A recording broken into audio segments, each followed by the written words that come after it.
नमस्कार, आप देख रहे हैं रियल एक्सप्रेस। देश दुनिया की बड़ी खबरों में आपका स्वागत है। मैं अंजना। आज के मुख्य समाचारों में बात करेंगे, मगर मुख्य समाचारों की ओर बढ़ने से पहले एक नजर सुर्खियों पर।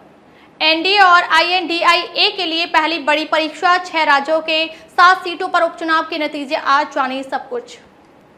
दिल्ली पहुंचे अर्जेंटीना के राष्ट्रपति, G20 के मेहमानों को परोसा जाएगा lab tested food. Joe Biden के दिल्ली पहुंचने पर कौन करेगा रिसीव, कहां रुकेंगे, कैसे जाएंगे, जाने अमेरिका राष्ट्रपति के दौरे का पूरा कार्यक्रम। मैंगलोर यूनिवर्सिटी में गणेश चतुर्थी को लेकर छिड़ा विवाद, बीजेपी विधायक पर लगा कुलपति को धमकाने का आरोप। उदयनिधि के बयान पर आईएनडीआईए में मतभेद, कांग्रेस और यूबीटी गुट ने किया किनारा, बेटे के बचाव में सीएम स्टालिन पड़े अकेले। ये तो थी सुर्खियां, अब चलते हैं मुख्य खबरों की ओर। लोकसभा चुनाव 2024 के लिए एकजुट हुआ विपक्ष की इंडिया गठबंधन की पहली अग्नि परीक्षा आज देखने को मिलने वाली है। बीते 5 सितंबर को हुए 6 राज्यों की 7 विधानसभा सीटों पर उपचुनाव का परिणाम आज शुक्रवार यानी 8 सितंबर को जारी किया जाएगा। सभी सीटों पर वोटों की काउंटिंग जारी है। इन 7 सीटों में पश्चिम बंगाल की धूपगुड़ी सीट, त्रिपुरा की धनपुर और बॉक्सनगर सीट, केरल में पुथपल्ली सीट, यूपी की घोसी सीट, उत्तराखंड की बागेश्वर सीट और झारखंड की डुमरी सीट शामिल है। यहां सभी विपक्षी पार्टियां तालमेल के साथ एनडीए के विरुद्ध चुनाव में उतरी थीं। यह मुकाबला 2024 से पहले दोनों गठबंधन के बीच एक बड़ी टक्कर के रूप में देखा जा रहा है। उपचुनाव में कहां पड़ी सबसे अधिक वोट? इन सीटों में बागेश्वर, धूपगुड़ी और धनपुर की विधानसभा सीटें इससे पहले बीजेपी के पास थीं। उत्तर प्रदेश की घोसी सीट पर समाजवादी पार्टी, बॉक्सनगर पर सीपीआईएम, डुमरी पर झारखंड मुक्ति मोर्चा और पुथुपल्ली सीट पर कांग्रेस का कब्जा था। मेहमानों को परोसा जाएगा लैब टेस्टेड फूड। दिल्ली सरकार के खास सुरक्षा विभाग ने ये सुनिश्चित करने के लिए अपने अधिकारियों को तैनात किया है कि G20 गणमान्य व्यक्तियों और प्रतिनिधियों को शहर के होटलों में स्वच्छ रूप से पकाया हुआ खाना परोसा जाए। 18 खास सुरक्षा अधिकारी नई दिल्ली के 19 5 सितारा होटलों में इस्तेमाल किए जा रहे कच्चे खाद्य पदार्थों के नमूने एकत्र कर रहे हैं। लैब टेस्ट कराए बिना कोई भी खाद्य सामग्री रसोई में उपलब्ध नहीं कराई जाएगी और न ही पकाई जाएगी। अपने होटल पहुंचे अर्जेंटीना के राष्ट्रपति अल्बर्टो फर्नांडिस। अर्जेंटीना के राष्ट्रपति अल्बर्टो फर्नांडिस दिल्ली के एरो सिटी के होटल में पहुंचे। अर्जेंटीना के राष्ट्रपति अल्बर्टो फर्नांडिस दिल्ली पहुंचे। फग्गन सिंह कुलस्ते ने किया स्वागत। अर्जेंटीना के राष्ट्रपति अल्बर्टो फर्नांडिस G20 शिखर सम्मेलन के लिए दिल्ली पहुंचे।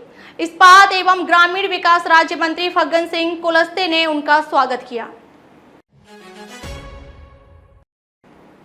G20 में शामिल होने के लिए अमेरिकी राष्ट्रपति जो बाइडेन अमेरिका की समय अनुसार गुरुवार यानी 7 सितंबर को भारत के लिए रवाना हुए हैं। इस बीच वह जर्मनी के जहाज की रिफ्यूलिंग के लिए रुकेंगे। बाइडेन शुक्रवार शाम लगभग 7 बजे भारत पहुंचने वाले हैं। उनके स्वागत की जिम्मेदारी सड़क परिवहन और राज्य मार्ग मंत्रालय राज्य मंत्री जनरल VK सिंह को दी गई है। व्हाइट हाउस के मुताबिक भारत पहुंचते ही जो बाइडेन प्रधानमंत्री नरेंद्र मोदी के साथ द्विपक्षीय वार्ता करेंगे। G20 समिट के दौरान अमेरिकी राष्ट्रपति का ध्यान विकासशील देशों के लिए आर्थिक अवसर प्रदान करने पर होगा।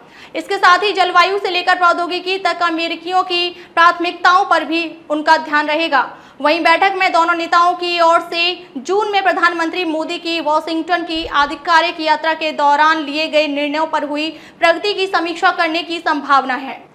बुधवार को व्हाइट हाउस की ओर से प्रेस कॉन्फ्रेंस में बताया गया कि जो बाइडेन G20 शिखर सम्मेलन को लेकर काफी उत्साहित हैं। मैंगलोर यूनिवर्सिटी में गणेश चतुर्थी को लेकर विवाद सामने आया है। यहां के कुलपति ने बीजेपी नेता पर गणेश चतुर्थी मनाने को लेकर धमकी देने का आरोप लगाया है। मैंगलोर यूनिवर्सिटी के कुलपति प्रोफेसर जयराज अमीन का आरोप है कि बीजेपी विधायक वेद व्यास कामत ने उन्हें यूनिवर्सिटी के मुख्य परिसर के मंगला सभागार में गणेश चतुर्थी समारोह आयोजित करने के लिए धमकी दी। कुलपति सचिवालय को लिखी चिट्ठी में प्रोफेसर अमीन ने गणेश चतुर्थी समारोह को लेकर बीजेपी विधायक की ओर से धमकी देने और दबाव बनाने की बात कही है। सूत्रों के मुताबिक प्रोफेसर जयराज अमीन के अनुसार 1 सितंबर को विधायक वेद व्यास कामत बीजेपी नेता संतोष कुमार बोलियार, पूर्व सिंडिकेट सदस्य रमेश के और 8 अन्य लोगों के साथ उनके ऑफिस पहुंचे। वहां उन्होंने कुलपति प्रोफेसर से यूनिवर्सिटी के खर्च पर मंगला हॉल में गणेश चतुर्थी कार्यक्रम आयोजित किए जाने की बात कही। प्रोफेसर अमीन ने बताया कि बीजेपी विधायक ने उन पर 2 घंटे तक दबाव डाला और उनकी बात नहीं मानने पर बड़े पैमाने पर विरोध प्रदर्शन और आंदोलन करने की धमकी दी।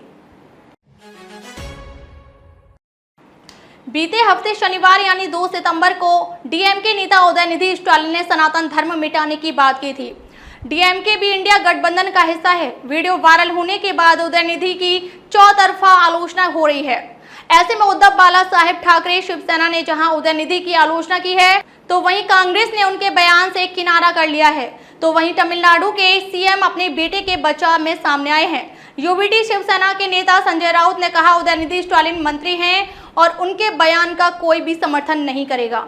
उनको ऐसे बयान देने से बचना चाहिए। इंडिया गठबंधन में बहुत सी पार्टियां हैं, डीएमके भी उनमें एक पार्टी है। ये उनका अपना मत हो सकता है, लेकिन जिस देश में 90 करोड़ से ज्यादा हिंदू रहते हैं, वहां ऐसे बयानों से लोगों की भावनाएं आहत होती हैं। आप 90 करोड़ लोगों की भावना आहत नहीं कर सकते हैं।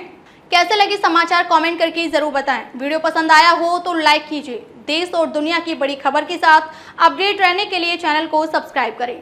खबरों में अब तक के लिए बस इतना ही। फिर होगी आपसे मुलाकात कुछ ऐसी ही बड़ी खबरों के साथ।